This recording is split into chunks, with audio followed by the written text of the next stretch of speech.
Good morning mga ka-Bergman. So ito, ang sakit ng Bergman natin. Mag 1 year na pala to. So ngayon lang to nagkaganito. Pag inan mo siya, tapos i-start mo. So maandar siya pero ayaw niyang tumuloy. So nakawala siya ng minor. So ayan guys, binuksan ko na. Then ayusin natin to. May napanood tayo sa YouTube. So try natin gawin. So ayan guys, nahugot na natin. Ayan. Ito yan. So ingatan lang natin tong spring nya. Ingatan natin huwag mawala. Ang ganyan naman natin. Saka itong kanyang goma dito. Ayan.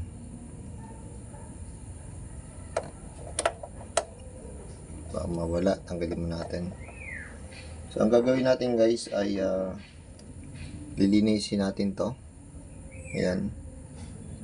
Kaya daw yun nagkakos ng ganyan kasi madumi. At saka i-adjust natin. So ang pag-adjust niyan guys, sabi ng sa napanood ko, ikutin natin to pabalik sa guard. Pag ganyan. Yan. Yan. Tsaka natin linisin to. Tsaka natin ibalik. Ano lang daw guys. Yan. Dito siya nakakabit. Yan. Linisin natin. Yan guys. So, ito daw yung ISC. Hindi ko lang kung sabihin ng ISC niyan. So, dapat ang spray natin yan is throttle body cleaner. So since wala tayo nun, wala di tayong gasolina, try natin tong diesel kung okay itong panglinis. So, spray lang natin guys. Nilagay ko sa spray bottle.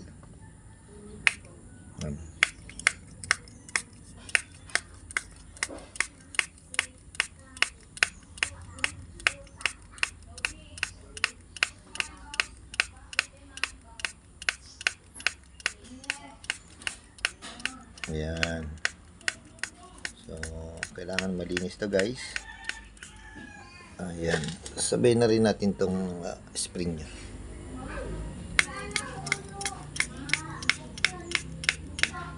So, ang dumi na nanggagaling daw dito ay nanggagaling pala sa air filter. So, pag madumi ng ating air filter, so syempre, papasok na yung yung mga ibang dumi. So, dito siya unang pupunta. Kaya nagloloko ang ating minor. Ayan guys. So, patuyuin natin then punasan natin.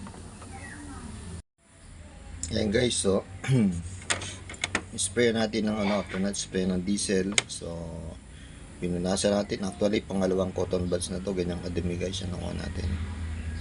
Ayan o. Kita ba? Ayan. So, pinunasan natin dito. Tsaka ito. Tsaka yung spring. So yun guys, pangalawang natapong ko na isang cotton buds. So ganyan siya kadumi guys. So ayan, ibalik na natin siya. Ayan na guys, naibalik na natin ang ating ISC. Tapos moment of truth, try natin kung okay na siya. So start on. Ayan, nasalit. Yun. Ayos na guys. Ayan na, hindi na siya namatay. Ayan. Yun. 0-0 na siya. Ayan guys. So success guys. Ayan ka-Bergman. So yun lang pala ang gagawin natin. Na tayong kailangan punta ng mekaniko para magkasusan tayo na lang muna. Ayan guys. Happy weekend. Sunday ngayon. God bless everyone.